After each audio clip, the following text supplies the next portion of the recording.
Hello, hi, my dear friends. Welcome to HSR Bioinfo classes. Today we are going to discuss one more important concept, that is prokaryotic cells.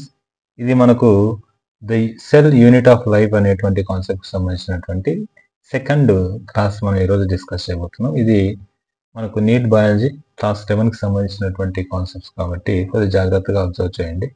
So మనం as యూజువల్గా ఎప్పుడు చెప్పినట్టే ఒకే క్లాస్లో మనకు ఎన్సీఆర్టీకి సంబంధించినటువంటి line to line, అదే విధంగా దాన్ని ఎక్స్ప్లెనేషన్ కూడా ఒకే క్లాస్లో చూస్తాం. ఫస్ట్ ఎక్స్ప్లెనేషన్ చేసిన తర్వాత అదే క్లాస్కి ఎండింగ్లో మనకు యాక్చువల్గా ఎన్సీఆర్టీ లైన్ టు లైన్ అనేది చేయడం జరుగుతుంది. దీనివల్ల బెనిఫిట్ ఏంటంటే మనకు ఒకేసారి ఎన్సీఆర్టీ అర్థమవుతుంది, కాన్సెప్ట్ అర్థమవుతుంది. At the same time concept ఎన్సీఆర్టీలో అర్థం అవడం అనేది చాలా ఇంపార్టెంట్. సో ఆ యొక్క డ్రాబ్యాక్ ఏదైతే ఉందో అందరికి ఉండేటువంటి డ్రాబ్యాక్, దాన్ని నేను రెక్టిఫై చేయడం కోసం ఈ ప్లాన్ చేశాను. So hope the best it will be good. So right, go for the prokaryotic cell. Previous class లో మనం overview of the cell చెప్పాము, తర్వాత సెల్ థియరీ చెప్పాము. లాస్ట్ క్లాస్ లో చూస్తే మనకు ప్రీవియస్ క్లాస్ లో సెల్ థియరీ గురించి డిస్కస్ చేసాం, ప్లస్ ఓవర్వ్యూ ఆఫ్ సెల్ గురించి డిస్కస్ చేసాం. ఈ క్లాస్ లో మనం ప్రోకారియోటిక్ సెల్ గురించి చూస్తున్నాం. సో ఈ ప్రోకారియోటిక్ సెల్స్ ఏంటి, ఆ ప్రోకారియోటిక్ సెల్స్ ఏంటి అనే దాని గురించి డిస్కస్ చేద్దాం. చూడండి, బేసిక్గా ఏంటంటే ప్రోకారియోట్ అంటే ఏంటి అంటే a cell without nuclear membrane around its genome, లేదంటే దాని యొక్క డిఎన్ఏ, దాని చుట్టూ న్యూక్లియర్ మెంబ్రేన్ లేకపోతే దాన్ని యాక్చువల్గా ప్రోకారియోటిక్ సెల్ అంటాం. And this prokaryotes are the unicellular. First of all these are the unicellular అంటే nothing but single cellular. Single cell ఏ ఉంటుంది. This single cell that act as a perform all the functions. So let's see what are the prokaryotic different types of prokaryotic organisms ఏమున్నాయండి ఒకసారి చూస్తే. Unicellular organism, these prokaryotes belongs to the మనకు మొనీరాస్.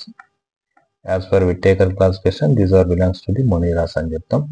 ఈ మొనీరాస్ లో మనకి యాక్చువల్గా బ్యాక్టీరియాస్ ఉన్నాయి. తర్వాత ఇదే బ్యాక్టీరియాలో వన్ స్పెషల్ టైప్ ఏంటంటే బ్లూ గ్రీన్ ఆల్గే ఉంది. బ్లూ గ్రీన్ ఆల్గే కూడా మన బ్యాక్టీరియా అని గుర్తుపెట్టుకోండి. It's not a algae, but initial గా ఇట్ వాస్ ఇన్ ఆల్గే. ఎందుకంటే దాని యొక్క స్ట్రక్చర్ ఫిలమెంట్స్ కనబడింది కాబట్టి ఆల్గేలో పెట్టారు. తర్వాత దీన్ని తీసుకొచ్చేసి బ్యాక్టీరియాలు పెట్టారు, because it has a prokaryotic nature అనమాట, అందుకోసం. తర్వాత నెక్స్ట్ చూస్తే మైకోప్లాస్మా చూడండి.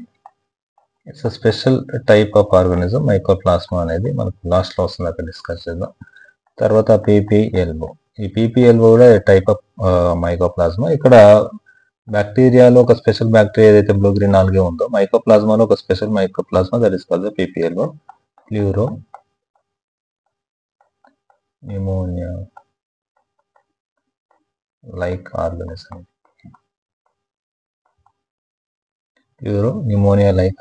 ఇది మనకు ఏంటి అంటే డిఫరెంట్ టైప్స్ ఆఫ్ ఆర్గానిజమ్స్. మనం అయితే ఇక్కడ మనకు ఈ క్లాసెస్ మొత్తంలో కూడా మనం బ్యాక్టీరియా గురించి చదువుతాం. So bacteria it has the different shapes. First different shapes ఉంటాయి. సో యాజ్ యూజువల్ బ్యాక్టీరియా ఏం చేస్తాయి, మనకి ఎలా ఫెమిలియర్ బ్యాక్టీరియా అంటే bacteria growing in the every part, food లో గ్రో అవుతుంది. తర్వాత మన ఫ్రూట్స్ మీద కావచ్చు, ఎక్కడెక్కడ కంటామినేషన్ ఉంటుంది అక్కడంతా గ్రోత్ అవుతుంది. సింపుల్ చెప్పాలంటే మనకు టైఫాయిడ్ అనేది ఫీవర్ వస్తుంది కదా, మనకు typhoid fever, that is caused by the bacteria salmonella type. For example నేను చెప్తాను, ఇది మనకి లేదు బట్ మనకు ఇది సెకండ్ ఇయర్ లో వస్తుంది మనకు హ్యూమన్ హెల్త్ అండ్ డిసీజ్ జువాలజీలో. So salmonella type that causing the typhoid, that is the one type of bacteria. So ఆ విధంగా మనకు ఫెమిలియర్ గా ఉండడం ఎలా ఉన్నాయనేసి నేను ఇక్కడ ఎక్స్ప్లెయిన్ చేశాను. These are the different shapes కలిగినటువంటి బ్యాక్టీరియాస్ ఉన్నాయి. ఈ బ్యాక్టీరియాస్ కనుక చూస్తే there is a 4 shapes. So మనకు యాక్చువల్గా రాడ్ షేప్ లో ఉంటాయి, తర్వాత స్పెరికల్ షేప్, మూడోది కామా షేప్, నాలుగోది వచ్చేసేసి స్పైరల్ షేప్. సో ఇది జనరల్ గా మనకి ఇంగ్లీష్ లాంగ్వేజ్ సంబంధించింది. రాడ్ షేప్ లో ఉంటే బ్యాక్టీరియా అని ఒక పేరుతో, కామా షేప్ ఉంటే ఒక పేరుతో పిలుస్తారు. రాడ్ షేప్ లో ఉందనుకోండి, that is called as a bacillus. Okay, spherical shape ఉందనుకోండి మనకి యాక్చువల్ గా కోకస్. కామా షేప్ ఉంటే విబ్రియో, అండ్ స్పైరల్ షేప్ ఉంటే మనకు స్పైరిల్ అంటాం. సో చూడండి, దీనికి ఎగ్జాంపుల్ మనకి ఇక్కడ లేదు కానీ రాస్తుంది లాక్టోబాసిల్లస్ మనకి యాక్చువల్గా. So streptococcus, vibrio cholera, and rhodospirillum. So ఇవి మనకు ఆర్గానిజమ్స్, దానికి ఎగ్జాంపుల్స్. ఇవి షేప్స్ ఏ విధంగా ఇంగ్లీష్ అండ్ మైక్రోబయాలజీలో ఏ విధంగా పిలుస్తారు అనేది. సో ఈ విధంగా మనకు డిఫరెంట్ షేప్స్ అయితే ఉన్నాయి, డిఫరెంట్ షేప్స్ ఉన్నటువంటి బ్యాక్టీరియా చూస్తాం అయితే. So these are the different shapes.